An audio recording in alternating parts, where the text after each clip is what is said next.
There is some encouraging news on the coronavirus. U.S. cases, hospitalizations, and deaths have been falling in the last month. But despite the downward trend, health officials still remain worried about dangerous new variants. They include the strains that were first found in the UK, South Africa, and Brazil. More than 1,200 cases involving variants have been confirmed here in the U.S. Winter storms that we discussed, they're also disrupting the vaccination efforts. As of early Thursday, more than 41 million people had received at least one dose of a coronavirus vaccine, and just over 16 million had received both. Jonathan Vigliotti reports from Los Angeles. Tonight, the question on Americans' minds: when will life get back to normal? That likely will be, as the president said, by the end of the year, by Christmas. Right now, severe weather is slowing down the availability of doses, forcing cancellations or delays of vaccine appointments in at least 32 states. California's Disneyland, one of the mega vaccination sites, now closed until more doses arrive. To alleviate shortages, Canadian researchers are now urging governments to hold off on the second dose of the Pfizer vaccine.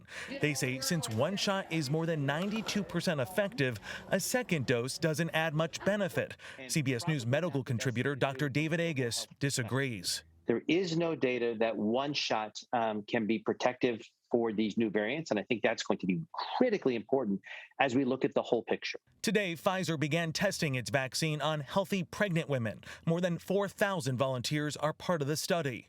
And tonight, the profound impact of the pandemic. The CDC says COVID-19 dropped life expectancy in the U.S. by a full year in the first 6 months of 2020.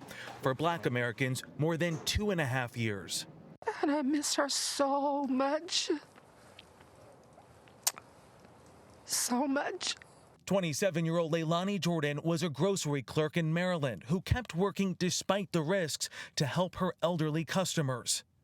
I kept asking for one more day, just to touch her one more day. She died in her mother's arms last spring. No mother, no parent should have to walk behind their child going to the morgue. And FEMA sites like this one have their own vaccination supply, which tonight is running strong. But city-run sites here in Los Angeles are struggling because of weather delays. The mayor announcing all locations tomorrow will be closed, impacting 12,000 people. Lana? Jonathan, thank you. And Dr. Teresa Amato joins us now. She's the Director of Emergency Medicine at Long Island Jewish Forest Hills. Dr. Amato, thanks for all that you do and thanks for being here. So some experts say that we could see another coronavirus surge in the coming weeks, this time linked to the variant first discovered in the UK. I'm wondering, is the current pace of vaccinations enough for us to keep ahead of another surge? So I think trying to stay ahead of the next surge or the next potential surge it's really twofolded, right? It's getting vaccines into arms, but it's also, staying with our with all our recommendations to stop the spread. Just remember, every time this virus is transmitted from one person to another, it's another chance to become another variant.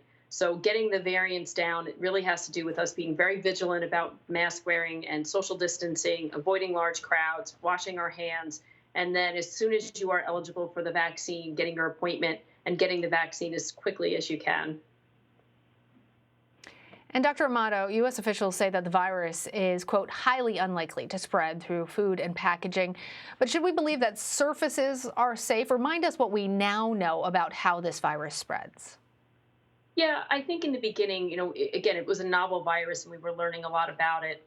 There is a potential that the virus can live for a very short period of time on a surface, although that does not appear to be the way that it's really transmitted at large. It really is from person to person.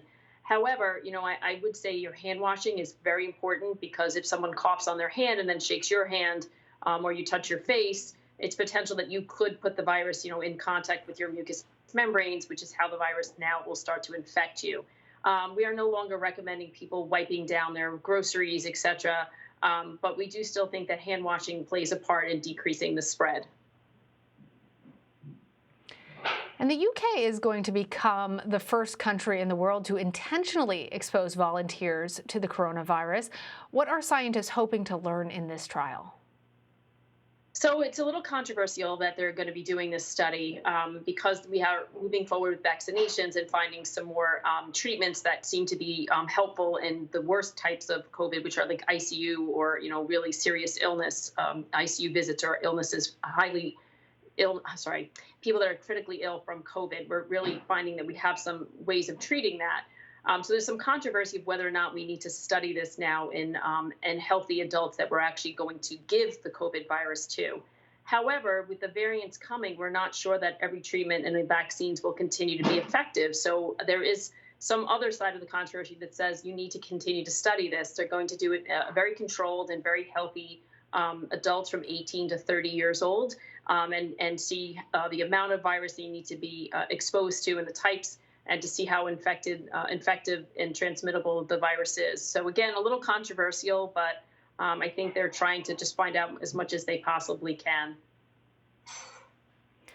All right, Dr. Teresa Amato, thank you. Thank you so much.